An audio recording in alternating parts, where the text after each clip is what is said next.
এই সংসারের জন্য আমি আমার জীবনটা হুজুর শেষ করে নিলাম। কি লেগে আপনি শেষ করলেন সংসার? আপনারে কইছে কোন ছাগলে আপনারে বলছে সংসারের লেগে জীবনটা শেষ করতেন? এটা কোথায় কোরআন শরীফের কোন আয়াতে লিখছে আল্লাহ যে হে ইমানদার, জিফুতের ভাত তরকারির লেগে জীবনটা শেষ করে দাও? নামাজ রোজা অজু গোসল হালাল হারাম কিচ্ছুর দরকার নাই, বাসা বাসির শুধু পয়সা কামাই করবা আর জিফুতের শুধু ভাত খাবাইবা, বিল্ডিং করবা, দোকান করবা, যেমনে পারো সুদে পারো কিস্তিতে পারো, ফুদ বিদেশ পাঠাইবা, মাইয়ারি সুদে টাকা লইয়া পারো, কিস্তিতে টাকা নিয়ে পারো, মেয়েরে বিয়া দিয়া দিবা, বাইত যেভাবে পারো মরের আগে আগে জিফুতের বিল্ডিং জমি ঠিক করে দিয়া যাইবা। এই কথা আপনারে কে বলছে? কোন ইবলিসে বলছে? কোন শয়তানে বলল? বলেন, ইনসাফ করে বলেন, কোরআনের কোন আয়াত যে আল্লাহর বান্দা তুমি ওযু নামাজ হালাল হারাম পাক নাফাক জায়েজ না জায়েজ বাদ দিয়ে শুধু কামাই করো আর জিফুত পালো? হ্যাঁ, বলে সুন্দর সুন্দর কথা বলেন অনেকে, এই সংসারে লেগে জীবনটা হুজুর শেষ করলাম। কিল্লা শেষ করছি? কে বলছে? আল্লাহ তাআলা কোরআনুল কারীমের মধ্যে বলছেন ওয়া'মুর আহলাকা বিস-সালাহ, পরিবারের সদস্যদেরকে নামাজের আদেশ করো। আমনি দিকেল ভাত তরকারি হিসাব মিলান। লা নাসআলুকা রিজকা, আল্লাহ বলছে তোমাদের কারো কাছে আমি খাদ্য খাবার রিজিকের সহযোগিতা চাই না। ওই যে মামুন ভাই এনে আইন, আমি খুঁজতেছি মনে মনে, এনে আসেন আমার কাছে আসেন। মাহফিল তো মূলত মামুন ভাইয়ের প্রাপ্য। শাহাদাত ভাই কেমনে যে কি করলো, মূলত আসলে কোন রকমে বেচারা জোড়াতালি দিয়া এই মাগরিব বাদ বয়ান মিলাইছে। আমি কক্সবাজার ছিলাম, ওইখান থেকে আসছি সকাল 8টা বাজে, ওইখানে মাহফিল ছিল।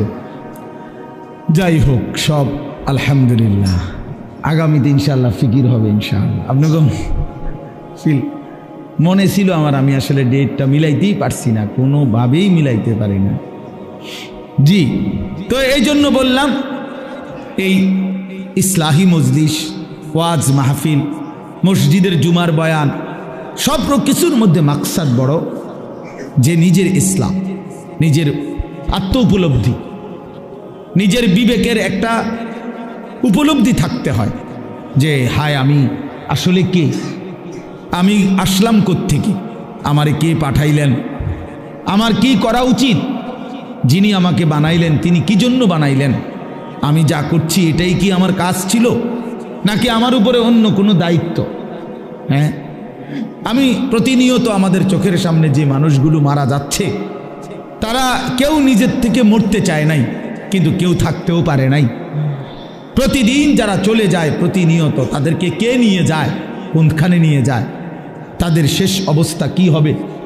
তাহলে যিনি নিয়ে যায় তিনিই বলছেন আমি তোমাদেরকে আবার কবর থেকে উঠাবো, কবর থেকে উঠাবো, তোমাদেরকে জিজ্ঞেস করবো। ফাওয়ারাব্বিকা লানাসআলান্নাহুম আজমাইন, আল্লাহ বলে কসম বান্দা, আমার কসম, মানে আল্লাহর কসম খাইয়া বলছে, নিজের কসম খেয়ে বলছে আল্লাহ, বান্দা বিশ্বাস করো আমি কিন্তু তোমাদেরকে জিজ্ঞেস করব, আম্মা কানু ইয়ামালুন, তোমাদের পুরা জিন্দেগির প্রতিটা আমল কর্ম আমি জিজ্ঞেস করব। এটা কেন করেছ, এটা কেন ছেড়েছ, লিমা ফাআলতা হাদা লিমা তারাকতা হাদা। ফজরের নামাজ 1 বছর বান্দা 365 দিনে কোনো দিন ফজরের নামাজ পড়ো নাই, আমার বান্দা কেন ছেড়ে দিলাম, কেন ছেড়ে দিলা? হ্যাঁ, কেন ছেড়ে দিলা, কেন করলা, এতগুলো মিথ্যা কেন বললা, এত টাকা সুদ কেন খাইলা? সুম্মা লাতুসআলুন্না ইয়াওমাইদিন আনিন নাঈম, আল্লাহ তাআলা বলেন অবশ্যই তোমাদেরকে প্রতিটি নিয়ামত, আনিন নাঈম, আমি আল্লাহ প্রদত্ত প্রতিটা নিয়ামত সম্পর্কে জিজ্ঞেস করব। হাসি কান্না আনন্দ বেদনা, এই আসমান জমিন রোদ বৃষ্টি ক্ষেত ফুল ফল ফসল, স্ত্রী কন্যা জায়গা জমি হাত পাও দেহ অঙ্গ প্রত্যঙ্গ, এক এক লোকমা খাবার, এক এক ঢোক পানি, এমনকি প্রতিটা নিঃশ্বাস, আল্লাহর কসম আল্লাহ তাআলা জিজ্ঞেস করবে বান্দা আমার এক এক নিঃশ্বাসের হিসাব দাও, এক এক ঢোক পানির হিসাব দাও। হাদিসের মধ্যে আছে নবী সাল্লাল্লাহু আলাইহি সাল্লাম একবার 3 দিন ওনারা 3 জন আবু বকর, ওমর এবং আমাদের নবী সাল্লাল্লাহু আলাইহি সাল্লাম 3 জনই ক্ষুধার্ত ছিলেন টানা 3 দিন। 3 দিন পরে এক সাহাবীর, আনসারি মদিনার এক সাহাবীর খেজুরের বাগানে গিয়ে 2-4টা খেজুর খাইছেন আর একটু পানি পান করছেন 3 জন। তো নবী সাল্লাল্লাহু আলাইহি সাল্লাম তখন হযরতে ওমর রাদিয়াল্লাহু তাআলা আনহুকে বললেন, ওয়াল্লাহি লা তুসআলু আন হাযান নাঈম। ওমর, আল্লাহর কসম, এই যে খেজুর আর পানি খাইলা এইটার ব্যাপারে হাসরের দিন তোমাকে আল্লাহ জিজ্ঞেস করবে, ওমর এটুকুর হক কি আদায় করছে?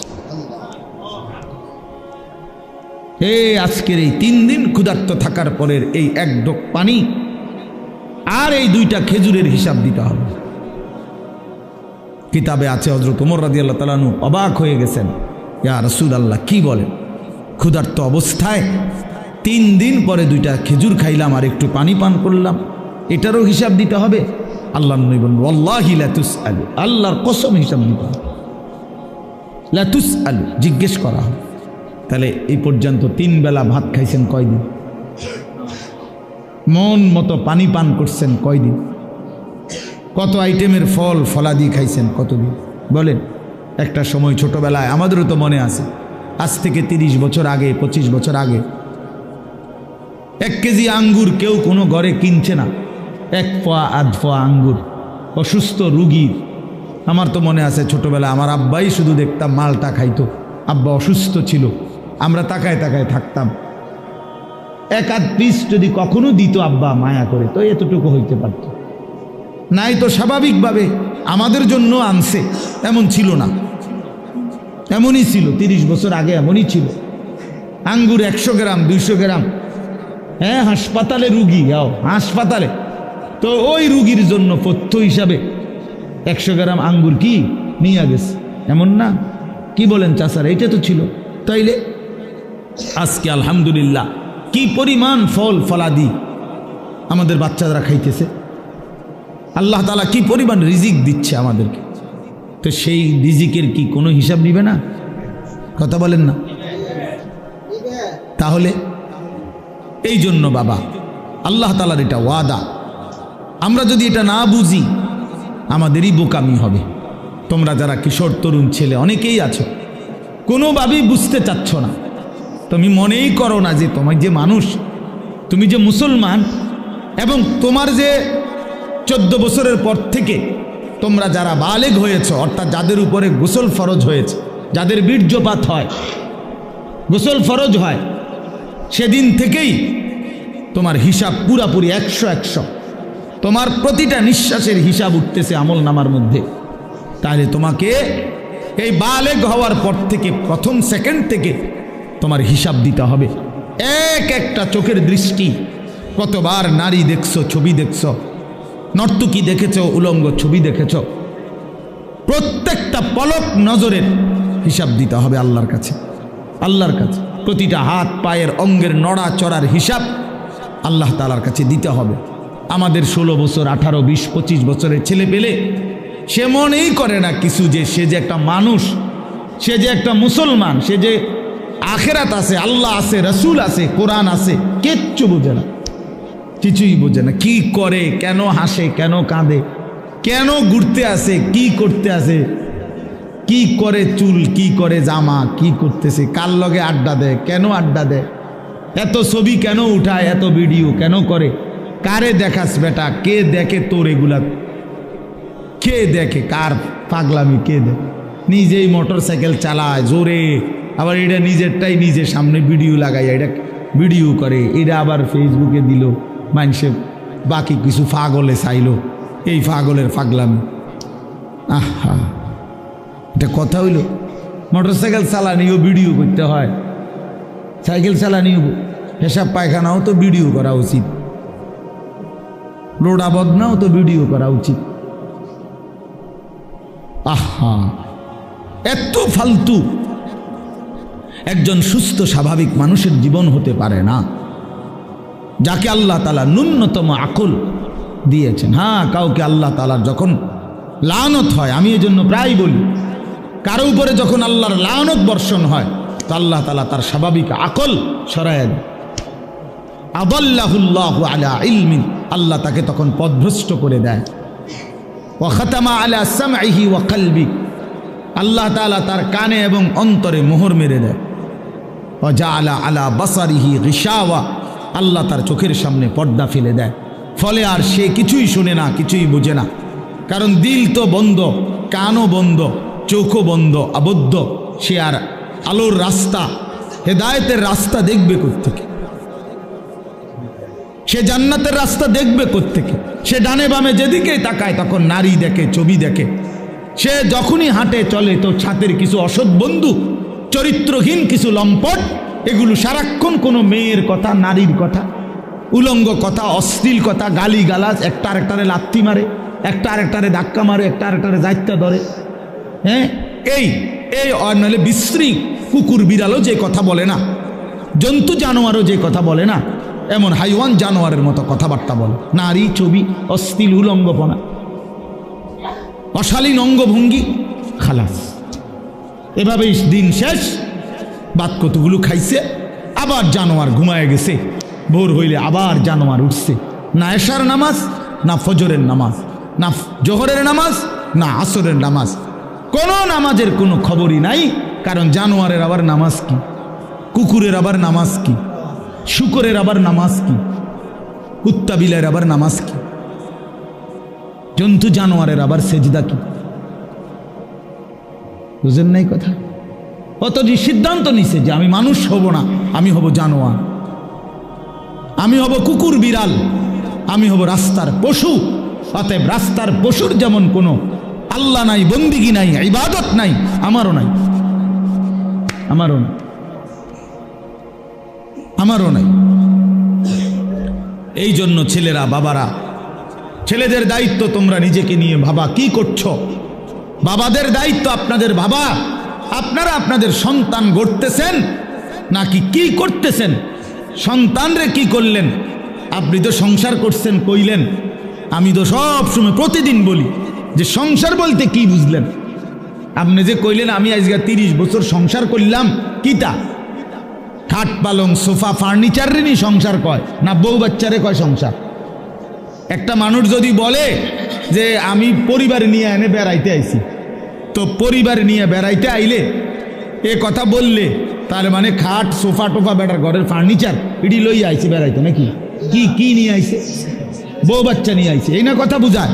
তাইলে সংসার বলে বউ বাচ্চারে, পরিবার বলে বউ বাচ্চারে, এই মানুষগুলার এক সংসার বলে। খাট পালং রে কি বলেন? এগুলো তো বদলায় যায়। এগুলো তো আমনের আমলও আমনে চেয়ার বদলাইছেন, বদনা বদলাইছেন, বালতি বদলাইছেন। আমনের নিজের আমলেও তো আমনে 40 বছরের ভিতরে কত আসবাব বদলাইছেন না? আগেরটা পুরান, সুন্দর লাগে না মডেল, নতুন করে কিনছে। তো এগুলো তো কিচ্ছু না, মানুষগুলো হলো আমার সংসার। তাহলে আমার ছেলে মেয়ে নামাজ পড়ে না, পর্দা করে না, আল্লাহর নাম জানে না, কোরআন শরীফ পড়তে জানে না, বউ পর্দা করে না, রাস্তার লগে পুকুর বেড়ি গোসল করে, তামাম মানুষ চাইয়া তাই। এই অসিব্য নারী, এই বেডিও অসিব্য, এই বেডির জামাইও অসিব্য, একেবারে 100% অসিব্য। দোনোটা অসিব্য, দোনোটা অসিব্য। বেড়াটাও অসিব্য, বেডিটাও অসিব্য। তে বেটারও কোনো লজ্জা নাই, তে মানুষের বেডি চায় আর তার বেডিরে মানুষে চায়, খালাস। হ্যাঁ, নাই তো এই বেশরম 30 বছরের কামাই দিয়া বেটা তোর বউয়ের জন্য একটা গোসলখানার ব্যবস্থা করতে পারলি না বেটা, তুই কি এর বেটা? বেটা অপদার্থ বেটা, তোর বেড়াই বলে কে বেটা? তো অপদার্থ ছাড়া আর কিচ্ছু না। নিজের স্ত্রীর জন্য একটা, মেয়েটার জন্য একটা নিরাপদ গোসলের ব্যবস্থা করতে পারে নাই পর্দার ভিতরে, এরকম বেহায়া, এটা কেমন পুরুষ? এমন নির্লজ্জ পুরুষ হয় কেমনে মিয়া? এরকম বেগায়রত, আত্মমর্যাদাহীন। আমার স্ত্রী রাস্তার মানুষে দেখবো, তাহলে আমি জীবনের বাচ্চা থেকে কিনলাম। আমার মেয়ে রাস্তার ফোলাফাইনে টিটকারি মারবো, ইটকারি মারবে, অথচ মেয়ে আমার, তাহলে আমার মতো বেডইত মুসলমান আমার বাচ্চা থাকার দরকার কি বেটা? আমি মরে যাই না কেন? আমি মরে যাই না কেন? আমি পানিতে ডুবি না কেন? বলে এই জন্য বাবাদেরকে বলি, ইনসাফের সাথে বলেন, ইনসাফের সাথে বলেন। কইলেই কইব কই হুজুর শুনে না, ওনার এই যুগ নাই। কোন যুগ নাই? নূহ আলাইহিস সালামের যুগ নাই নাকি? নূহ আলাইহিস সালামের যুগে তো মোড়েই শুনছে না। কথা বলেন না কেন? কয় না আগের এই যুগ না। কোন যুগ? নূহ আলাইহিস সালামের যুগ। ওই সময় দিয়ে কেউ ইমান আনছে না, অল্প কয়টা মানুষের নাই। তো তাইলে এমতই তখন ভালো। কথা বলেন না, এখন ভালো না আরো মিয়া? তো আপনি কোন কি আগের যুগ নাই? কিতাবা কোন যুগ নাই বলেন? এই জন্য বললেই হইল না। এই সমস্ত সামান্য এক দুই শব্দ বললেই হবে না। কোনো নারী যদি, স্ত্রী ছেলে মেয়ে যদি নামাজ না পড়ে, পর্দা না করে, আল্লাহর কোরআন না পড়ে, সেজদা না করে, এরপরে তার প্রতি আমার করণীয় কি, এই ব্যাপারে ইসলামের কোনো দিক নির্দেশনা নাই। তো আপনি হেটা জিগান না কা? কথা বুঝেন নাই আমার? যে হুজুর আমি 50 বার বলছি আমার বেডিরে, আজ যে 2 বছর ধরে আমার বউরে পর্দা করতে বলছি, কথার কথায় কোনোভাবেই আমার বিবি পর্দা করে না, এখন আমি কি করতে পারি? এই ব্যাপারে ইসলামের কোনো নির্দেশনা নাই। তো সেইটা জিগাইবেন। এরপরের কামটা কি এটা বলতে আপনি জিজ্ঞাসা করবেন। আমি হুজুর কোনোভাবেই আমার বেটি আমার কথা শুনে না, বউ সে আমারে শুধু বিরক্ত করে অথবা এই কারণে কষ্ট দেয়, তো আপনি তালাক দিবার আগে আপনি আগে জিজ্ঞাসা করেন যে হুজুর আর কোনো উপায় আছে কিনা, আর কোনো ফর্মুলা আছে কিনা ইসলামে। না কইয়ে লাভ দিয়ে উঠতেই একেবারে 19 থেকে 20 হইলেই একটা ফাল মাইরে 3 তালাক দিয়ে ফেল, একবার সব 3 তালাক। বেউকুফ বেটা, কথায় কথায় 3 তালাক দিয়ে দাও, আবার পরে বে বে করে কান্দ হুজুরদের কাছে গিয়ে, হুজুর বুঝছি না সেই সময় মাথা ঠিক আছিল না, সেই সময় মাথা ঠিক ছিল না বলে, আগে তে পুরা ঠিক আছিল। কারণ 3 তালাক দিলে বেডি তালাক হয়ে যায়। পাগলে তো এই কথা বুঝার কথা না। কথা বলেন না কেন? আপনার যে মাথা ঠিক না থাকলে কোনো পাগল, যারা আমরা রাস্তাঘাটে পাগল, এরা কি 3 তালাক দেয়নি? তো তো আপনি কি করলেন? আপনার মাথা ঠিক আছিল না, মাথা আগের চাইতে বেশি ঠিক আছিল। সে বুঝে, এটা বুঝা শুনেই কইছে যে এই কথা বললে বেটি কি হয়ে যাবে। এটা তো না বুঝার কি আছে এটা? নাহলে এটা বললেন কেন আপনি? আপনি 1 তালাক 2 তালাক না বলি 1 সালাক 2 সালাক কইতেন, তাইলে তার তালাক হইল, নাহলে কইলেন হলে বেডি সালাক, বউ বুদ্ধিমান। বলেন, তার মানে আমাদের সমস্যা একটাই, আমরা আখিরাতকে ভুলে গেছি। মূল বিষয় হলো এটা। আখিরাতকে যদি কারো মনে থাকতো, খোদার কসম, তাহলে নিজের স্ত্রী, নিজের ছেলে, নিজের মেয়ে এবং নিজেকে ঈমান আমলের উপরে রাখার জন্য কি কি পন্থা, ইসলামে অপারগতার কিছু নাই, হতাশার কিছু নাই, শেষ মিনিট পর্যন্ত আর কি করা যায় এ ব্যাপারে ধারাবাহিক নির্দেশনা আল্লাহর কোরআনেও আছে, আমাদের রসুলের জিন্দিগির মধ্যেও আছে। ইসলাম তো একটি পরিপূর্ণ বিধান। কথা বলেন না? ইসলাম কমপ্লিট কি না বলেন? তাহলে যদি পূর্ণ বিধান হয়, তাহলে এমন একটা জায়গা তাইয়া হুজুর আমি আটকাইয়া গেছি যে এইখান থেকে আইসা এবারে আর ইসলামের কোনো হুকুম নাই, এমন হইলে তো এটা পরিপূর্ণ বিধান হইল কই? আপনি যদি বলেন যে হুজুর আমি 10 বছর বুঝাইছি পুতেরে, সে কোনোভাবেই নামাজ পড়ে না, হালাল খায় না, এখন আর ইসলামের কাছেও 10 বছর পরে কি করণীয় আর কিছু নাই ইসলামের মধ্যে, কাজে কোরআনেও কিচ্ছু নাই, হাদিসেও এ ব্যাপারে কোনো কথা নাই, মানে আমি কি করতে পারি এজন্য ছেড়ে দিছি, তাহলে এ কথা বললে আপনার ঈমান থাকবেনি। কথা বলেন, ঈমান থাকবেনি। কারণ ইসলাম তো একটি পরিপূর্ণ বিধান, কিয়ামত পর্যন্তের জন্য বিধান। তাহলে পৃথিবীর শেষ ইসরাফিল ফু দিলেও যদি কোনো প্রশ্ন আসে, কোনো বিষয় আসে, সেটার সমাধানও আল্লাহর কোরআনে আছে, রসুলের জিন্দিগিতে আছে। আজ এই কথা বলার কোনো সুযোগ নাই বাবা, একজনই বুঝেন। আপনি একজনরে বললাম, মনে করেন আমি একজনও যদি বুঝেন আমি সার্থক। আমি ব্যক্তিগতভাবে কোনো সময় সংখ্যার কাঙ্গালি করি না, এটা সবাই জানে, আগের থেকেই আমার এই তবিয়ত। অর্থাৎ কয়জন এটা নিয়ে আমার কোনো সময় কোনো মাথা ব্যথা নাই। আমি বলতে থাকি, আজকে 21 বছর আমার এই জিন্দিগি, আলহামদুলিল্লাহ অর্থাৎ বলতে থাকা দরকার আমার, কয়জন, একজন শুনুক আর 1 লাখ শুনুক, খালাস, শুনছে তো শুনছে। তো আমি ধরে নিলাম যে আমি একজনকেই বললাম। এক ভাই তার ফিকির আসলো নিজের পরিবর্তন, স্ত্রী সন্তানের পরিবর্তন। প্রিয় বাপ, প্রিয় ভাই, এটা এই এক কথাটাই মনে রাখেন, নিজের সংশোধন, নিজের স্ত্রী সন্তানের সংশোধন, ঈমান আমল আখিরাত, স্ত্রী বউ বাচ্চা এবং নিজের অজু গোসল নামাজ রোজা, হালাল হারাম পাক না পাক, খোদার কসম এইটা নজর রাখা, এটাকে 1 নাম্বার প্রায়োরিটি, প্রাধান্য দেওয়া, এটাই মোমেনের পরিচয়, এটাই মোমেনের ডিউটি। আমার বউ বাচ্চার নামাজ আগে, বাদ পরে। আমার বউ বাচ্চার পর্দা আগে, এরপরে দুনিয়া। মনে করেন আমার বেরিয়ে আমার বউয়ের লগে থাকিয়া যদি বালতিটা কিনতো ভালো হইতো, ভালো চয়েস করতে পারতো, আমি মনে করলাম, কিন্তু পর্দার খেলাফ হবে, দরকার নাই, বালতি একটু কম সুন্দর হোক, তারপরও বিবির পর্দা হেফাজত হোক। তার মানে মোমেনের ফিকির থাকবে আগে কি দিন, আগে কি বলেন না, আগে দিন, আগে দিন। ছেড়ে দিছেন আপনারা, যার কারণে ছেলে পেলে লাওয়ারিসের মতো হয়ে গেছে। আহা, মুসলমান ছেলে বাপমার পরিচয়ও ভুলে গেছে। কিসের বাপ মা? যার চুল বেঈমানের মতো, তার আবার বাপ মা কিসের? বলেন, একটা ছেলেকে জিজ্ঞেস করেন, এই যে ছেলে তোমরা বলো বাবা, তোমার কে তোমার বাবা? তোমার বাবা মুসলমান না ইহুদি? বলো তুমি। তাইলে তুমি এই চুল রাখলা কেন? বলো, কোন জানোয়ারের চুল রাখলা? কোন বেঈমানের চুল রাখলা? কোন কাফেরের চুল রাখলা? বলো, বলো, বেটকি দিয়ে উড়ায় দাও একটা কথা বললেই। হ্যাঁ বলো, কার চুল রাখছো? তোমার বাবা মুসলমান, তো তুমি বেঈমান পছন্দ হইল কেন? কাফের বেঈমান তোমার পছন্দ হইল কেন? বলেন। মূল কথা হইল পারিবারিক কোনো বন্ধন নাই, বাবা মার এই ফিকিরে নাই যে আমার ছেলে মেয়ের ঈমান আমল হইল আমার দায়িত্ব। এইটা বুঝেই না। মনে করে ভাত তরকারি, মনে করে বাজার সদাই, আমি কামাই করে দিছি, খালাস। না রে বাবা, এটা কথা না।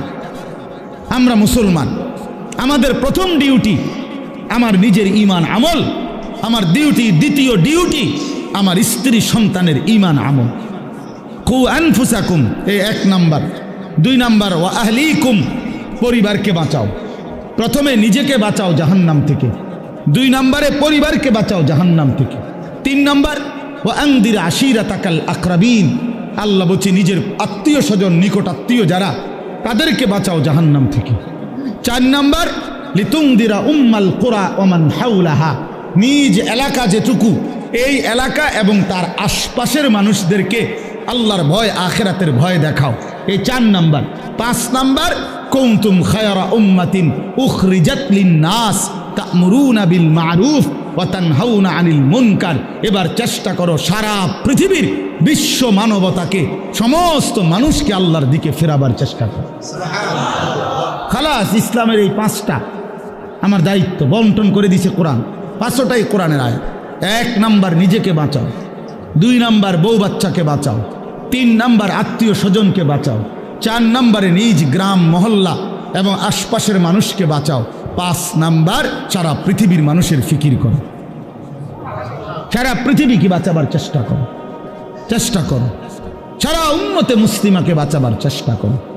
আল্লাহ নবী সাল্লাল্লাহু আলাইহি সাল্লাম ফজরের নামাজের ওয়াক্ত হলে মা ফাতেমার ঘরে মেয়ে, ওনার ঘরের কামরায় গিয়া ওনারে উঠাইতেন ফজরের ওয়াক্তে। নবী সাল্লাল্লাহু আলাইহি সাল্লামের চাচা আব্বাস ওনারে গিয়া উঠাইতেন। নবীজির ফুফি সাফিয়া, ফুফু আর কি, ফুফু, ওনারে গিয়া উঠাইতেন আর ডাক দিয়ে বলতেন, আনকিজি নাফসাকে মিনান নার, হে চাচা, হে ফুফি, জাহান্নামের আগুন থেকে নিজেকে বাঁচান। ফাইন্নী লা উগনি আনকে মিনাল্লাহি শাইআ, বলতেন ফুফু, চাচা, আল্লাহর কসম। মেয়ে ফাতেমাকে বলতেন, ফাতেমা, আমি তোমারে মুহাম্মদের মেয়ে বললে, মুহাম্মদের চাচা এ কথা বললে, মুহাম্মদের ফুফু বললে আমি হাসরের ময়দানে কোনো উপকার করতে পারবো না। নিজের ঈমান, নিজের সেজদা, নিজের তাকওয়া, এটা দেখাইয়া হাসরের ময়দানে মুক্তি নিতে হয়। মুহাম্মদের স্বাস্থ্যবাই কইলে হইতো না। নাউযুবিল্লাহ। হ্যাঁ, নবী পাকের মেয়ে বললে হবে না, নবী পাকের চাচা বললে হবে না। নবীজির চাচা বললে যদি জাহান্নামের মুক্তি পাওয়া যায়, তো আবু তালেব, আবু লাহাব, আবু জাহেল, আবু লাহাব তারাও তো বলবে আমি তো চাচা। কথা বলেন না কেন? তাইলে তখন কি হবে? এজন্য নবী বলছেন না না, আত্মীয়তার পরিচয় হবে না, ঈমান আমলের পরিচয়। ফাইজা নুফিখা ফিস-সূর ফালা আনসাবা বাইনাহুম ইয়াওমাইদিন। আল্লাহ বলেন হাসরের মাঠ যখন কায়েম হবে, কেউ কাউকে কোনো আত্মীয়তার নসব মানে কি? আত্মীয়তা, বংশের কোনো পরিচয় হবে না। ওয়ালা ইয়াতাসাআলুন, কেউ কাউকে ভালো মন্দ জিজ্ঞেসও করবে না। ভাইজান কোনো কষ্ট হইতেছে কিনা চাচা, বসতে কোনো অসুবিধা হইতেছে? না না, এখানের কথা কই না, হাসরের ময়দানে। বুঝেন নাই? এখন না আমরা জিগাই যে ভাই সাহেব কোনো একটু আরামসে বসেন, বা ওনার একটা চেয়ার দেন, ঠিক আছে না চাচা যান মুরব্বী, ওনার একটু আগে বাইর হইতে দেন, ওনার আমরা এরকম বলি কি না বলেন? তো আল্লাহ তাআলা বলেন কিয়ামতের দিন ওয়ালা ইয়াতাসাআলুন, কেউ কাউকে একটি শব্দ জিজ্ঞেস করবে না যে কষ্ট হচ্ছে কিনা। না না, লিকুল্লি ইমরিইম মিনহুম ইয়াওমাইদিন শা'নুন ইউগনি। আল্লাহ বলেন প্রত্যেকেই নিজেকে নিয়েই ব্যস্ত থাকবে।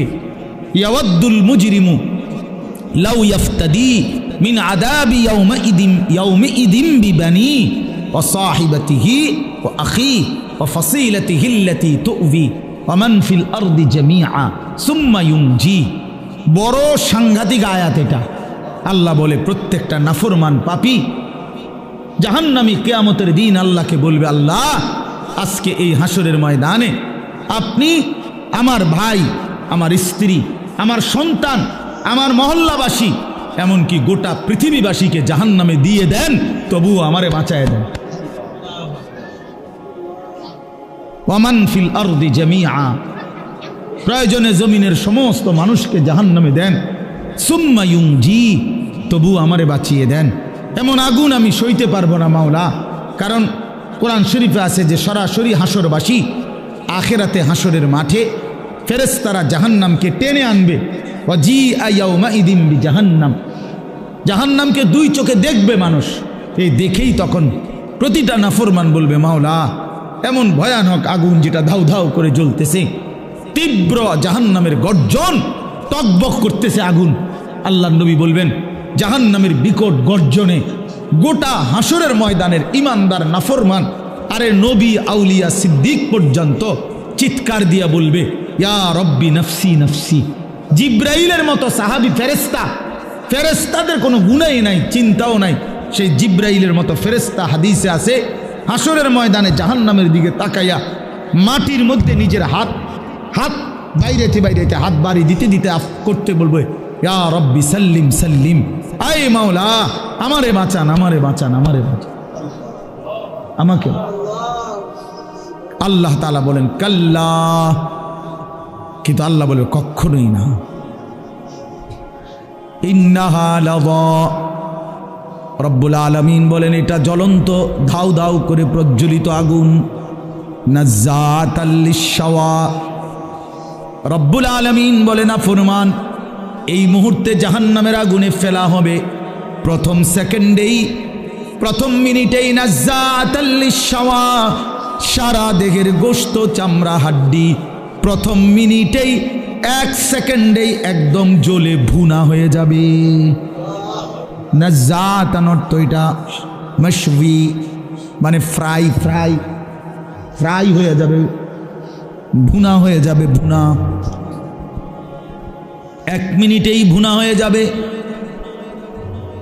নারুল্লাহিল মুকাদা আল্লাতী তাত্তালিউ আলাল আফইদাহ, আল্লাহ বলে বান্দা জাহান্নামের আগুন মনে রেখো আমি আল্লাহর জ্বালানো আগুন। এই আগুন তো আমি জ্বালাইছি। কে জ্বালাইছে? এই আগুন আমি আল্লাহর জ্বালানো আগুন। দুনিয়ার তোমরা লাকড়ি জমা করে তোমরা আগুন জ্বালাইছো এমন না, জাহান্নামের আগুন আমি আল্লাহর, নারুল্লাহিল মুকাদা, আমি আল্লাহর প্রজ্বলিত আগুন। অতএব আমার এই আগুনে যখন ফেলা হবে, আল্লাতী তাত্তালিউ আলাল আফইদা।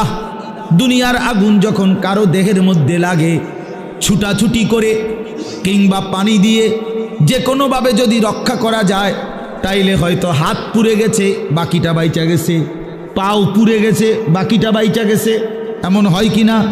তো রব্বুল আলামিন বলেন জাহান্নামের আগুনে যখন ফেলবে, আমার এই প্রজ্বলিত আগুন ফেলতেই প্রথম মিনিটেই বান্দা তোমার সারা দেহ এমনকি তোমার কলিজা সুদ্ধা প্রথম মিনিটেই জ্বালায় ফেলবে। একই সাথে একই মুহূর্তে বাহির এবং ভিতর